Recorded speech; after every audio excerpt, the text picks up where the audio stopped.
कल जहाँ तक हो गया था उसी के आगे स्टार्ट करते हैं।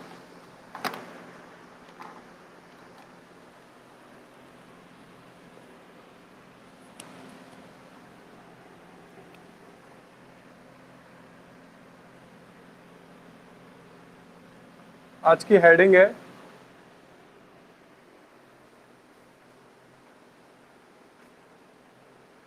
Capacitance of a parallel plate capacitor with A conductor slab.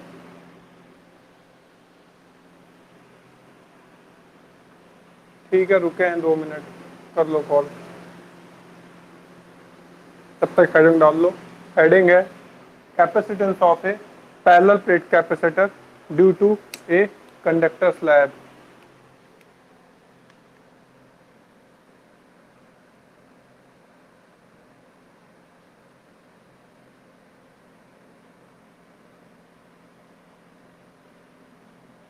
Capacitance of a parallel plate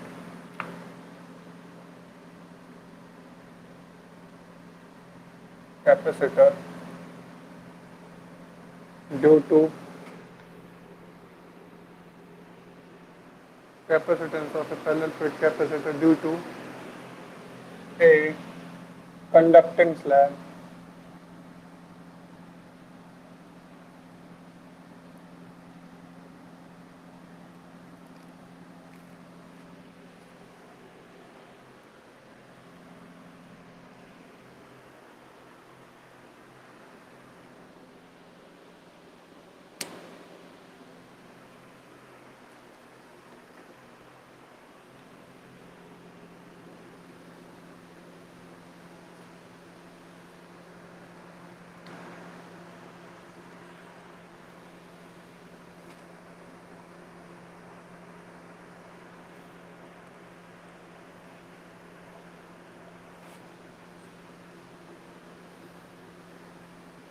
क्या हुआ, नहीं आ रहा क्या?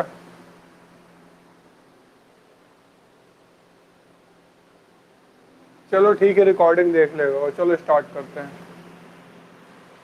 Capacitance of a parallel plate capacitor due to conducting slab.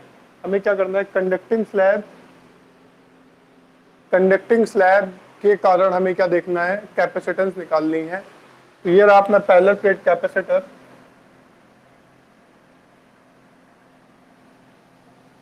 इस तरफ पॉजिटिव चार्ज है, इस तरफ निगेटिव चार्ज है। ये अपना क्या है, कैपेसिटर हो गया।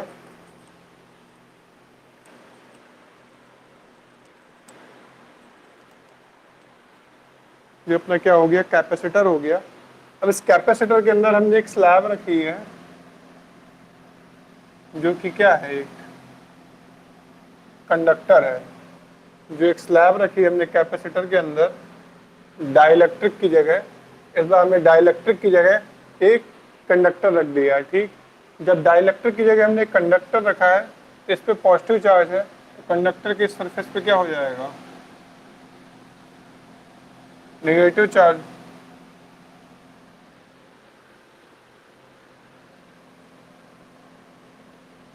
इस सरफेस पे क्या हो जाएगा, पॉजिटिव चार्ज हो जाएगा। इस सरफेस पे क्या हो जाएगा, पॉजिटिव चार्ज हो जाएगा।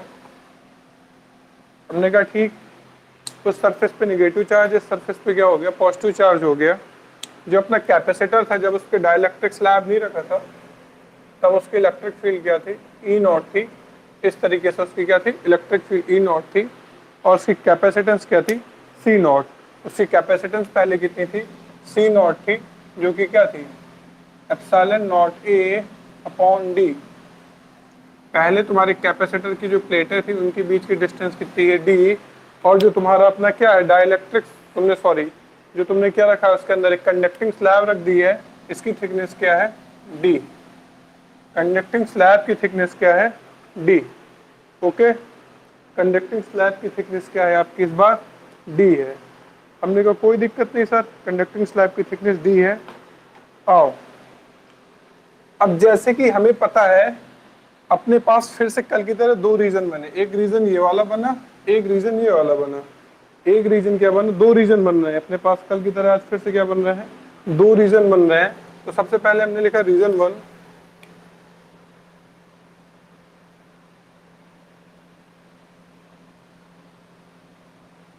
रीजन 1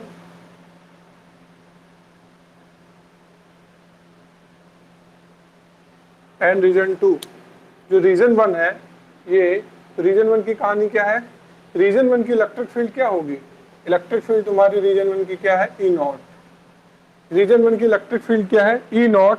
एंड रीजन 1 की थिकनेस क्या होगी, जब कंडक्टर की थिकनेस सॉरी टी है, कंडक्टर की थिकनेस क्या है, टी, तो तुम्हारी रीजन 1 की थिकनेस क्या हो जाएगी, रीजन 1 की थिकनेस हो जाएगी डी माइनस टी। रीजन 1 की थिकनेस क्या है, डी माइनस टी। ये तुम्हारी क्या है, रीजन 1 की थिकनेस है। और रीजन 1 में क्या है, no conducting slab, no conducting slab. ठीक, अब रीजन 2 की बात करें तो यहां पे क्या है, कंडक्टिंग स्लैब। क्या है, कंडक्टिंग स्लैब। और उसकी थिकनेस क्या है, टी। मान ली इलेक्ट्रिक फील्ड मैंने क्या लिखी, ई। मैं कह रहा हूं इलेक्ट्रिक फील्ड ई है, तो तुमसे पूछूं इसकी इलेक्ट्रिक फील्ड क्या होगी, ई है। मैंने कहा इसकी इलेक्ट्रिक फील्ड मैं कह रहा हूं ई है, तो तुमसे पूछो इस इलेक्ट्रिक फील्ड की ई की वैल्यू क्या होगी, तो तुम्हें पता होगा जो कंडक्टर्स होते हैं, जो अपने कंडक्टर्स होते हैं, कंडक्टर के अंदर इलेक्ट्रिक फील्ड क्या होती है, जीरो होती है। कंडक्टर के अंदर इलेक्ट्रिक फील्ड क्या होती है, जीरो होती है। कंडक्टर के इनसाइड इलेक्ट्रिक फील्ड क्या होती है, जीरो होती है, क्योंकि उसकी जो सरफेस का पोटेंशियल होता है एवरी पॉइंट पे क्या होता है, सेम होता है। कंडक्टर की सरफेस का पोटेंशियल एवरी पॉइंट पे सेम होने के कारण उसकी इलेक्ट्रिक फील्ड क्या हो जाती है, जीरो हो जाती है। तो जो तुम्हारा जितने में तुमने कंडक्टिंग स्लैब भरा है इसकी इलेक्ट्रिक फील्ड क्या हो गई, जीरो। कोई डाउट हो तो बताओ, सुन रहा हूं।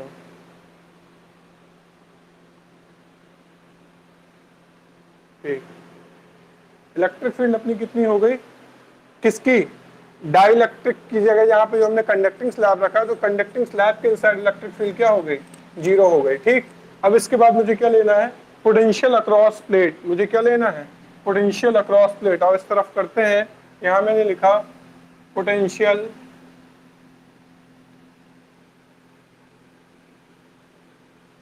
Across plate V equal to तुम्हारा क्या होगा, potential due to region 1 plus potential due to region 2। तो रीजन 1 के पोटेंशियल कितना होगा, E naught multiply by D minus T. और इसका पोटेंशियल क्या होगा, रीजन 2 का पोटेंशियल क्या होगा, ई मल्टीप्लाई बाई टी। ई की वैल्यू अपनी क्या है, रीजन 2 की इलेक्ट्रिक फील्ड की वैल्यू क्या है, जीरो। तो इसको यहाँ रख देंगे जीरो। तो V इक्वल टू क्या आया, E naught D minus T. V equal to आ गया E naught D minus T. E naught क्या है, ई नॉट बराबर क्या, ई नॉट किसकी इलेक्ट्रिक फील्ड है, प्लेटों की इलेक्ट्रिक फील्ड है, प्लेटों के बीच की इलेक्ट्रिक फील्ड है। तो ई नॉट बराबर क्या हो जाएगा, sigma upon epsilon naught, sigma upon epsilon naught, sigma upon epsilon naught D minus t. क्या आ गया, वी बराबर आ गया sigma upon epsilon naught d upon t. V बराबर कितना आ गया, sigma upon epsilon naught D minus T. V बराबर आया sigma upon epsilon naught D minus t. तो सिग्मा को हम क्या लिख देंगे, क्यू अपॉन ए। क्या आ गया, Q upon A epsilon naught D minus t. क्या आ गया, डी माइनस टी। इस क्यू को क्या लिख सकता हूं मैं, क्यू बराबर हो जाएगा सीवी। सीवी क्या है, ये कंडक्टिंग स्लैब के बाद सी कैपेसिटेंस है, तो सी बराबर क्यू बराबर CV upon A epsilon naught D minus T. V से वी कट गया, ए एप्सिलॉन नॉट इधर गया, तो सी इक्वल टू आ गया A epsilon naught upon D minus T. कितना आ गया, कैपेसिटेंस आई A epsilon naught, A epsilon naught D minus T. Capacitance C बराबर क्या आ गई, A epsilon naught D minus T.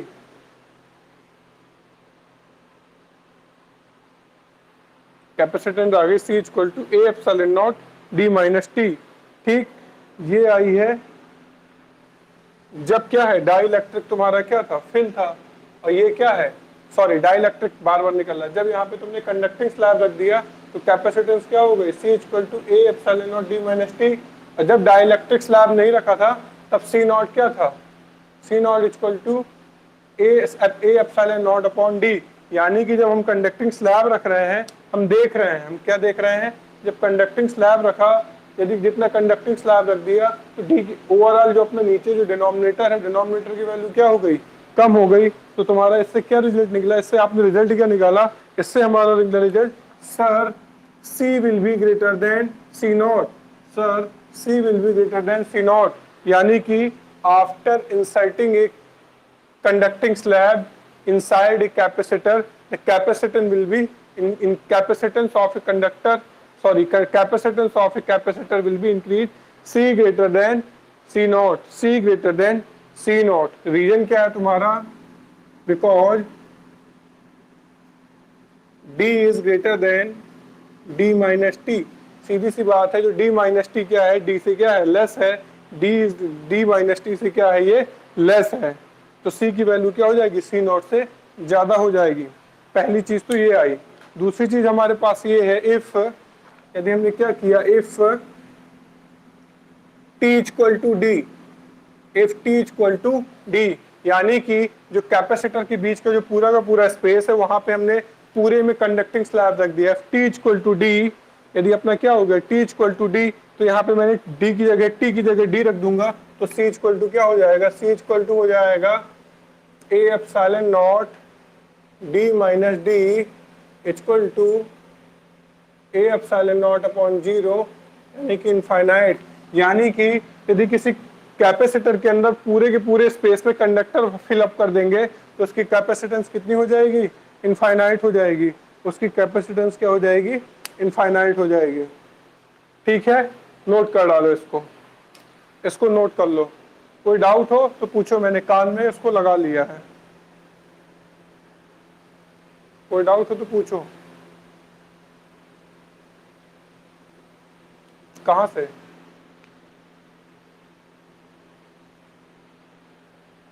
अच्छा ठीक।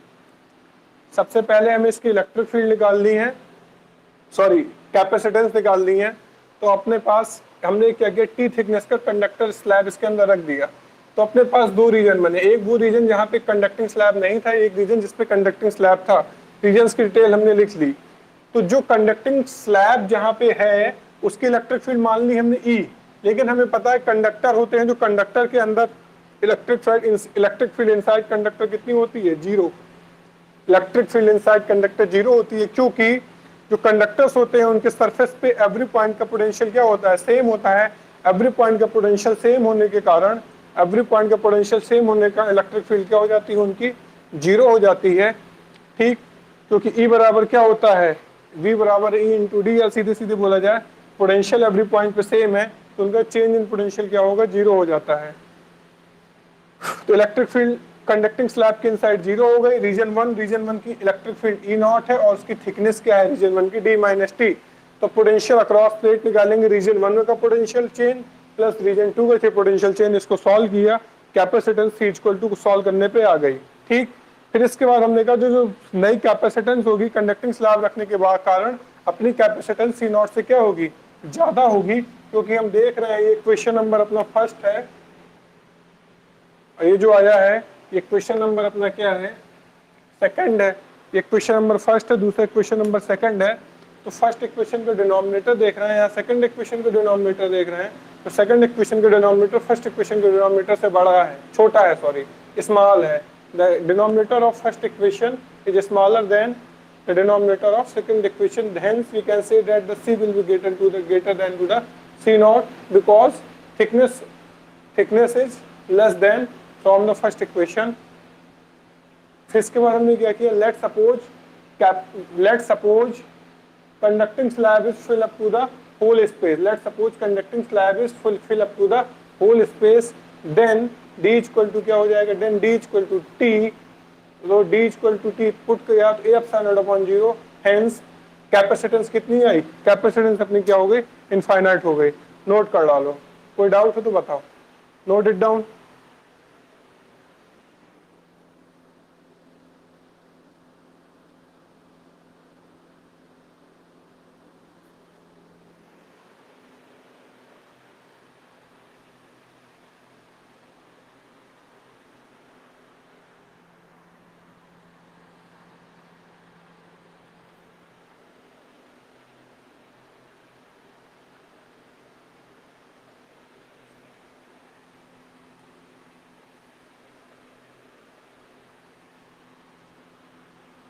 जब नोट हो जाए बता देना हो गया नोट, इरेज कर दूंगा।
नोट हो गया।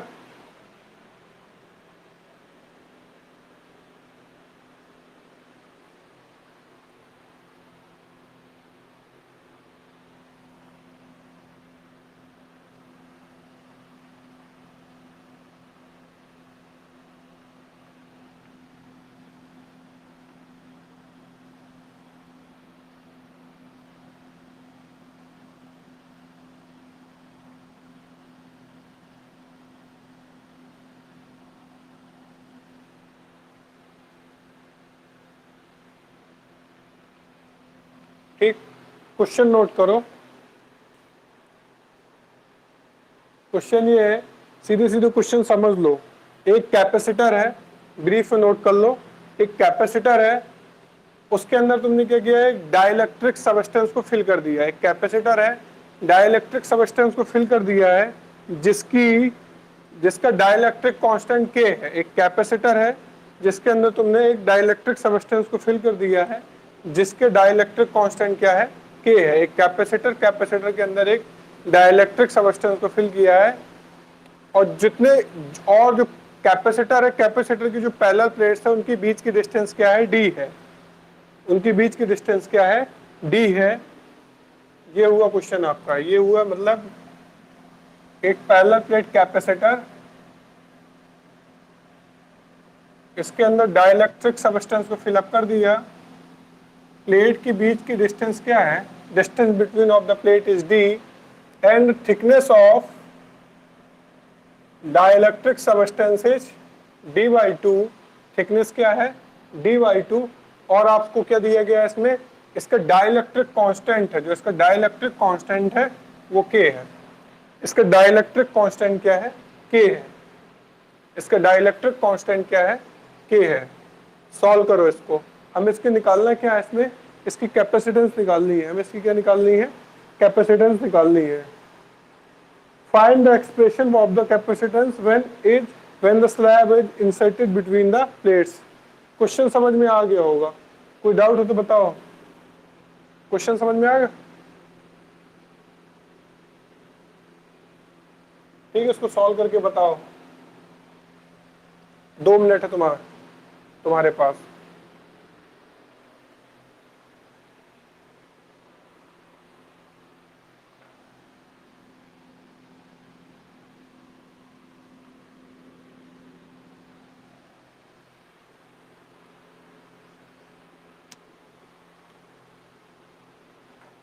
तो करके बताओ ना।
देखो इधर 2 रीजन बन रहे हैं। एक रीजन ये बन रहा है, एक रीजन ये बन रहा है कि डाइलेक्ट्रिक है। डाइलेक्ट्रिक के अंदर इलेक्ट्रिक फील्ड होती है जिसका नाम था ई।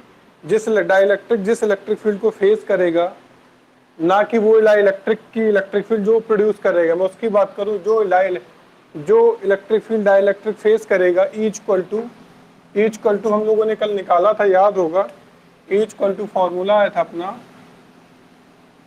ई नॉट अपॉन के, जहां पर के क्या थी, डाइलेक्ट्रिक कांस्टेंट था। यहाँ पे के क्या था, dielectric constant. Equal to E naught upon k क्या था, डाइलेक्ट्रिक कांस्टेंट। तो 2 रीजन बने। पहले रीजन में इलेक्ट्रिक फील्ड क्या होगी, ई नॉट, और दूसरे रीजन में इलेक्ट्रिक फील्ड क्या होगी, ई, जिसकी वैल्यू क्या है, ई नॉट अपॉन के। तो पोटेंशियल अक्रॉस प्लेट निकालेंगे, वी इक्वल टू अपना क्या हो जाएगा। और ये जो पहला रीजन है, जिस रीजन पे डाइलेक्ट्रिक नहीं है उसकी थिकनेस डी बाई टू है, और जिस रीजन में डाइलेक्ट्रिक है उसकी थिकनेस भी क्या है, डी बाई टू है। तो हम क्या करेंगे, वी इक्वल टू क्या हुआ, E naught multiply by D by two plus E naught upon के into D by two. E naught तो हमने क्या कॉमन ले लिया, E naught D common, E naught D by two common ले लिया, E naught D by two common ले लिया। तो ब्रैकेट के अंदर क्या बचा, 1 प्लस के। ब्रैकेट के अंदर बचा 1 प्लस 1 अपॉन के, 1 प्लस 1/k ब्रैकेट के अंदर आपका क्या है बचा है। आपने ई नॉट की जगह क्या लिख लिया, sigma upon epsilon naught, sigma upon epsilon not by into 2 into D के प्लस 1/k। इधर सॉल्व कर लिया, v ये चल रहा है। सिग्मा को क्या लिख लिया हमने,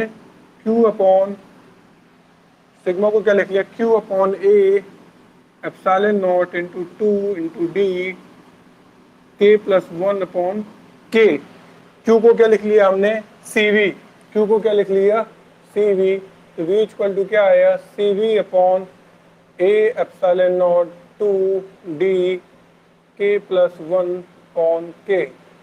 इस v से v कट गया तो c इक्वल टू आया 2a epsilon not k upon d k plus 1 upon d k plus 1, इतना आ गया। और हमें क्या पता है, जो यदि क्या बोलते हैं, if dielectric was not present there then C naught equal to क्या होता है, C naught equal to a epsilon naught upon d, C naught equal to epsilon naught upon d। तो a epsilon naught upon d की जगह हमको क्या replace कर देंगे, C नॉट से, तो C इक्वल टू आ जाएगा 2C naught k upon k plus 1। That is our required answer, that is our required answer. Note it down.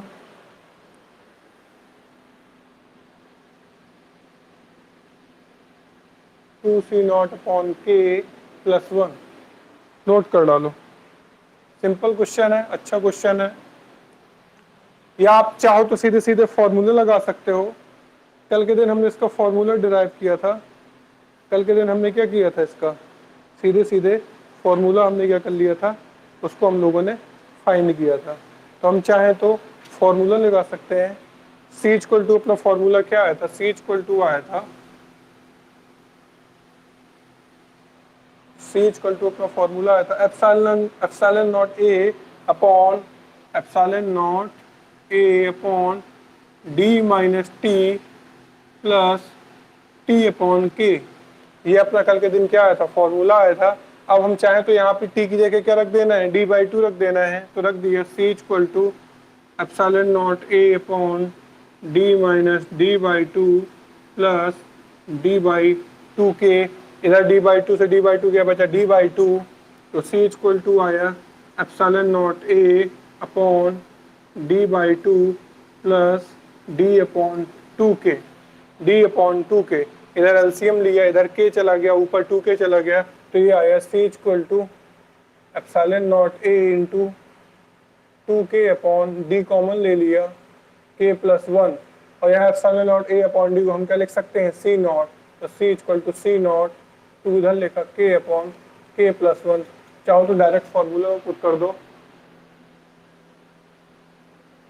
ठीक, समझ में आ गया, कोई डाउट तो नहीं है इसमें, सीधा सीधा क्वेश्चन है ना। आ गया, कोई डाउट हो तो बताओ।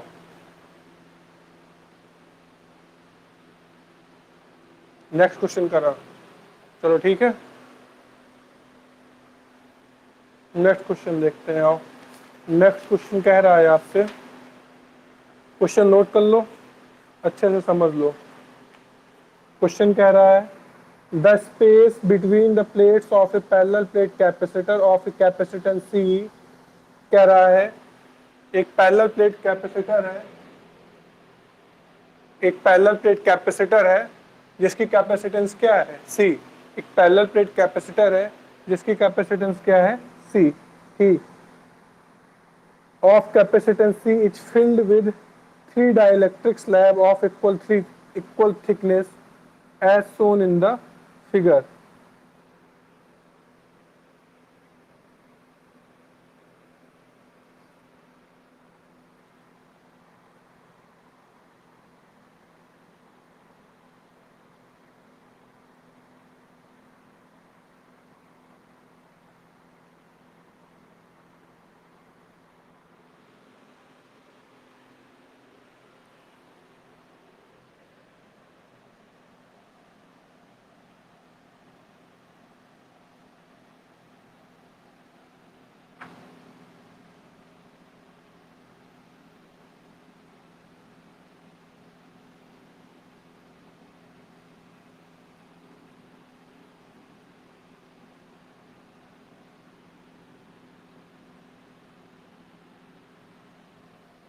देखो फिगर क्या कह रहा है, कह रहा है एक कैपेसिटर है, एक डाइलेक्ट्रिक ये भरा है, एक डाइलेक्ट्रिक ये भरा है,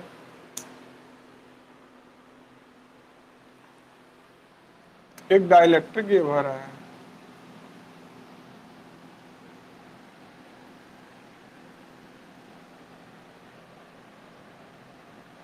इस तरीके से डाइलेक्ट्रिक इसके अंदर क्या है, भरे हुए हैं। ये तीनों थिकनेस क्या है, सेम है। ठीक, ये चीज उसमें गिवन है और आपसे कह रहा है उसकी इनिशियल कैपेसिटेंस क्या है, सी है। इनिशियल कैपेसिटेंस जब ये इसके अंदर फिल नहीं थे तब इसकी इनिशियल कैपेसिटेंस क्या थी, सी थी। ये आपको दिया गया है और प्लेटों के बीच की डिस्टेंस कितनी है, डी है। प्लेटों के बीच की डिस्टेंस क्या है, डी है। ओके, हमने कहा ठीक है सर कोई बात नहीं। तो इस तरीके से है, तो प्लेटों की कैपेसिटेंस आपको क्या दी गई है, सी इक्वल टू, तो आप क्या कर लोगे, ए एप्सिलॉन नॉट अपॉन डी, ए एप्सिलॉन नॉट अपॉन डी। ये आपके पास सी की वैल्यू क्या है, दी गई है इनिशियल सिचुएशन पे। फिर इसके बाद क्या कह रहा है, नहीं सॉरी, इनिशियल सिचुएशन पे हाँ ये सी दिया गया है। फिर इसके बाद आपसे कह रहा है तीन कैपेसिटेंस, आप तीन वो भर दिए हैं हमने इसके अंदर, तीन डाइलेक्ट्रिक सबस्टेंस भर दिए हैं हमने। क्या किया है, तीन डाइलेक्ट्रिक सबस्टेंस भर दिए हैं, एक रीजन, दो रीजन, तीन रीजन, तीन डाइलेक्ट्रिक सबस्टेंस भर दिए हैं जिनकी थिकनेस क्या है, ये तीनों की थिकनेस क्या है, सेम है। तीनों की थिकनेस क्या है, सेम है। अब आपको ओवरऑल कैपेसिटेंस निकालनी है, कितनी होगी। अब आपको क्या करना है, ओवरऑल कैपेसिटेंस निकालनी है, कितनी हो जाएगी। तो मैं फिर से तुम्हें 2 मिनट का टाइम दे रहा हूँ, ट्राई करो, निकालो इसको, सॉल्व करो, सोचो, दिमाग खर्च करो, फिर मैं बताता हूँ। 2 मिनट का टाइम है तुम्हारे पास फिर से। और हाँ, इनके डाइलेक्ट्रिक कांस्टेंट हैं, इसका K1 है, इसके डाइलेक्ट्रिक कांस्टेंट K2 है, इसका डाइलेक्ट्रिक कांस्टेंट K3 है। सोचो, तुम्हारे पास 2 मिनट है, सॉल्व करो। तो ओवरऑल कैपेसिटेंस निकालनी है।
चलो आओ देखो, आओ, मान लिया इधर देखो इस तरीके से है।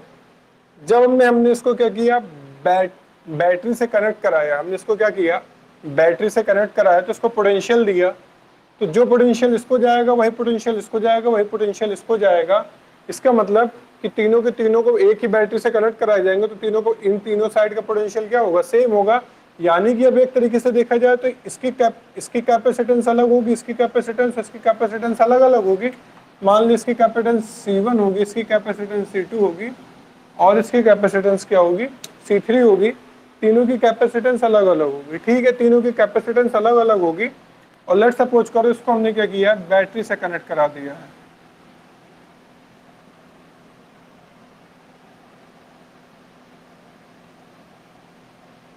इसको बैटरी से कनेक्ट करा दिया, इसका मतलब इससे वी पोटेंशियल गया। इन तीनों को कौन सा पोटेंशियल मिला है, वी पोटेंशियल मिला। और ये तीनों के तीनों क्या हो गए, पैरेलल कॉम्बिनेशन में है। ये तीनों के तीनों अब नए तीन कैपेसिटर बन गए हैं और ये तीनों के तीनों कैपेसिटर क्या हो गए, पैरेलल कॉम्बिनेशन में हो चुके हैं। ये तीनों के तीनों कैपेसिटर क्या हो गए, पैरेलल कॉम्बिनेशन में। और जो प्लेट का, पूरी प्लेट का एरिया ए था, तब तीनों के तीनों प्लेटों का एरिया, तीन कैपेसिटर बने हैं, इसका एरिया A/3, ऊपर वाले का एरिया A/3, नीचे वाले का एरिया A/3। और जब ये तीनों के तीनों कैपेसिटर पैरेलल कॉम्बिनेशन में हो जाएंगे इसको इस तरीके से, तो तुम्हारा जो सी डैश होगा, तो तुम्हारा क्या हो जाएगा, सी डैश होगा, कैपेसिटेंस इसकी C1 C2 C3 तीनों डायरेक्टली जुड़ जाएंगे, C1 plus C2 plus C3। हमने कहा ठीक है, C1 बराबर क्या हो जाएगा, C1 बराबर सेम फॉर्मूला लगाएंगे, C डैश बराबर C1 की जगह फॉर्मूला क्या हो जाएगा, A epsilon naught upon D. D तो तीनों इनकी ये तो सेम है विड्थ, और एरिया क्या हो गया है, एरिया इनका इस तरीके से हो गया इधर A/3, तो C1 बराबर हो जाएगा A epsilon not 3/3 into D, A/3 into epsilon naught upon D. इस तरह C2 हुआ A/3, और रही बात एप्सिलॉन नॉट, थोड़ा लेंगे हम, क्या लेंगे इसकी जगह, एप्सिलॉन, क्या लेंगे इसकी जगह लेंगे एप्सिलॉन 1 एप्सिलॉन 2 एप्सिलॉन 3, क्योंकि सबके डाइलेक्ट्रिक कांस्टेंट क्या है, अलग अलग है। चलो सपोज करो डाइलेक्ट्रिक के टर्म पे ही लिखना हो सीधे सीधे, तो क्या लिखेंगे, ए एप्सिलॉन नॉट K1, ये हो जाएगा ए एप्सिलॉन नॉट K2, ये हो जाएगा A epsilon not K2 upon D, ये हो जाएगा A/3 plus epsilon not K3 upon D. अब तीनों से कॉमन के ले लिया, A epsilon naught upon 3D तीनों से कॉमन आ गया, तो C डैश इक्वल टू क्या आ गया, A epsilon naught upon 3D bracket के अंदर K1 plus K2 plus K3, ये तीनों को तीनों आ गया। अब A epsilon naught upon D की जगह हम क्या रख सकते हैं, C रख सकते हैं, तो C डैश इक्वल टू कितना आएगा, C/3 ब्रैकेट के अंदर K1 plus K2 plus K3। लगा रहा हूं, कुछ पूछ रहा हूं, पूछो, कोई डाउट तो नहीं है, आ गया समझ में।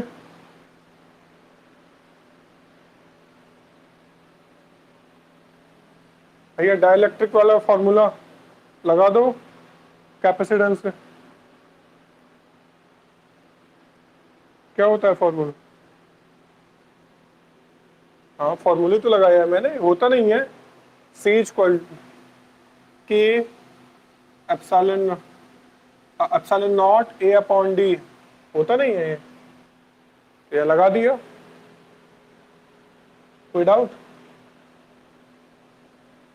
अब एक नेक्स्ट क्वेश्चन होगा, उसमें क्या होगा, प्लेटें इस तरह लगे हैं, उसमें क्या होगा, वर्टिकल हो जाएगा, उसमें क्या हो जाएगा, वर्टिकल हो जाएगा। तो क्वेश्चन सीधे सीधे बता दे रहा हूं, उस क्वेश्चन में क्या होगा, इसमें प्लेटों का एरिया डिवाइड हुआ है, उसमें प्लेटों का एरिया नहीं डिवाइड होगा। इस तरीके से तीन प्लेटें हो रही हैं, एक इस तरीके से तीन डाइलेक्ट्रिक सबस्टेंस रखे हुए हैं, ठीक। तो इस सीक्वेंस में तो जो तुम्हारा D1 D2 D3 हो जाएंगे, जो ये जो डिस्टेंस होगी, ये D/3, ये D/3 और ये D/3। अब जब इसमें हमने पोटेंशियल दिया तो इसको तो V1 मिला, इसको कुछ और मिलेगा, इसको कुछ और मिलेगा, पोटेंशियल डिवाइड हो गए, यानी कि इसमें क्या हो गए हैं, पोटेंशियल डिवाइड हो रहा है, पोटेंशियल डिवाइड हो रहा है। इसका मतलब ये बोला जाए, इसको चार्ज तीनों के क्या हो रहा है, सेम हो रहा है, चार्ज ट्रांसफर होते चले जा रहे हैं। इसका मतलब कि सीरीज कॉम्बिनेशन हो गया। तो जब इस तरह के सवाल को सॉल्व करोगे तो वहां पे फॉर्मूला हो जाएगा 1/C dash equal to 1/C1 plus 1/C2 plus 1/C3, और C1 बराबर वहां पे क्या हो जाएगा, A एप्सिलॉन नॉट, डी की जगह कितना हो गया है, D/3। इस तरीके से सॉल्व कर लोगे तब फिर से तुम्हारी नई कैपेसिटेंस आ जाएगी। एक क्वेश्चन इस तरीके का होता है, इसको अपने आप घर में सॉल्व करना। इसमें कोई डाउट हो तो बताओ।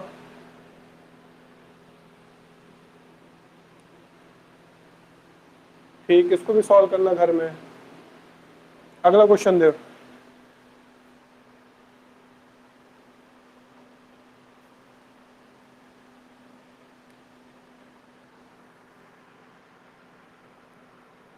इस तरह का क्वेश्चन 2 प्लेट्स के लिए भी हो तो कर लेना, कोई दिक्कत की बात नहीं है। इस तरह का क्वेश्चन 2 प्लेट्स के लिए भी हो तो कर लेना।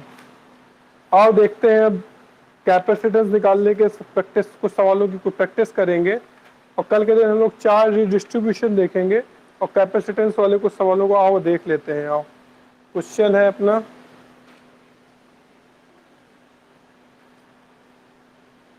क्वेश्चन है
एक 6 वोल्ट की बैटरी है, उससे आपके कैपेसिटर इस सीक्वेंस में इसकी capacitance 1 microfarad, 2 microfarad, 2 microfarad, 1 microfarad, 2 microfarad इसकी कैपेसिटेंस है। आपको इसमें फाइंड क्या करना है, आपको इसमें फाइंड करना है, हाँ ये एस एल अरोरा के क्वेश्चन है, ये एस एल अरोरा के क्वेश्चन है। हाँ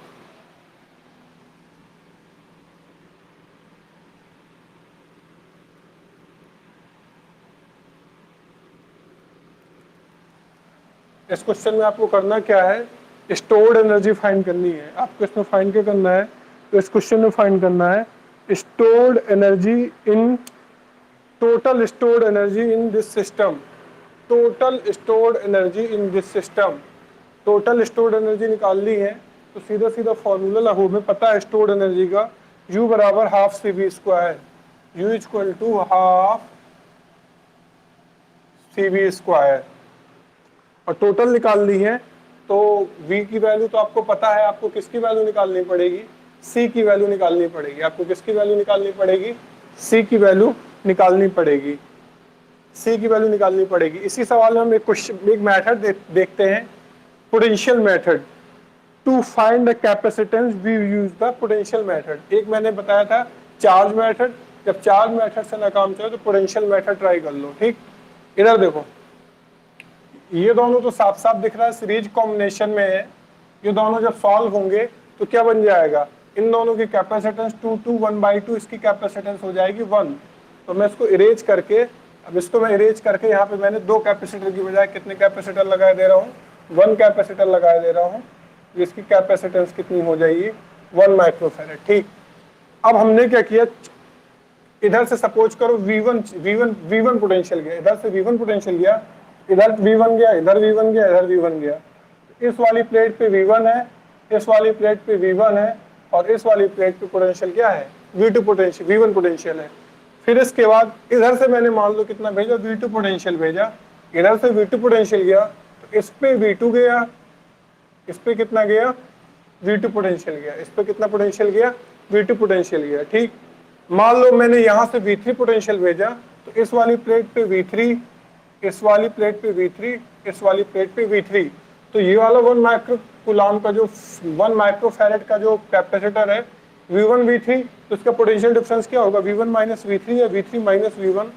इधर पे हुआ V1 V2, इधर V2 V3, इधर V1 V3, इधर V1 V3। क्या कहीं पे किन्हीं भी दो पोटेंशियल के बीच का कैपेसिटी, किन्हीं भी को एनी, मतलब यहाँ पे क्या तुम्हें कहीं पे भी कोई भी जो दो कैपेसिटर हैं, इनके पोटेंशियल डिफरेंस सेम दिख रहा है। हमने देखा यस सर, इस पे V1 V3 है और इस वाले प्लेट पे भी V1 V3 है, इसका मतलब ये दोनों कैपेसिटर किस कॉम्बिनेशन में हो गए, इसका मतलब सर पोटेंशियल सेम हो गया, यानी कि पोटेंशियल डिफरेंस सेम हो गया, यानी कि दोनों कैपेसिटर क्या हो गए, पैरेलल कॉम्बिनेशन में। ये भी 1 माइक्रोफैरेड का है सर, ये भी 1 माइक्रोफैरेड, इरेज कर दिया मैंने इनको, मिला के कंबाइंड कैपेसिटर बना दिया, 1 माइक्रोफैरेड, 1 माइक्रोफैरेड क्या हो गया, 2 माइक्रोफैरेड का कैपेसिटर हो गया। क्या हो गया, 2 माइक्रोफैरेड का कैपेसिटर।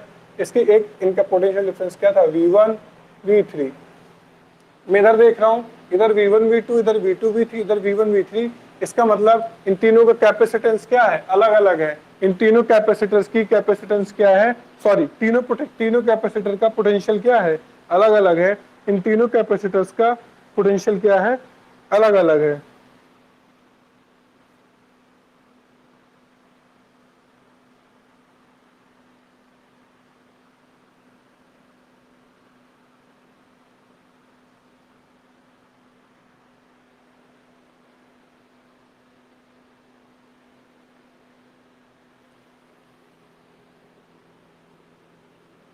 जैसे बचा है ना, आओ देखते हैं फिर से, जब ये 2 हो गए फिर इसके बाद यदि फिर से हम इसमें चार्ज डिस्ट्रीब्यूट कर रहे हैं, पोटेंशियल डिस्ट्रीब्यूट करते हैं, इस तरीके से है। अब आपका इस तरीके से बचा हुआ है, इस तरीके से देखोगे तो ये आपका पोटेंशियल डिस्ट्रीब्यूट होगा, ये आपका 1 माइक्रोफैरेड है, ये 2 माइक्रोफैरेड, इन दोनों का पोटेंशियल, ये दोनों फिर से क्या हो गए, सीरीज कॉम्बिनेशन में आपको सीधे सीधे दिख रहे हैं, ये आपको दोनों सीरीज कॉम्बिनेशन में दिख रहे हैं।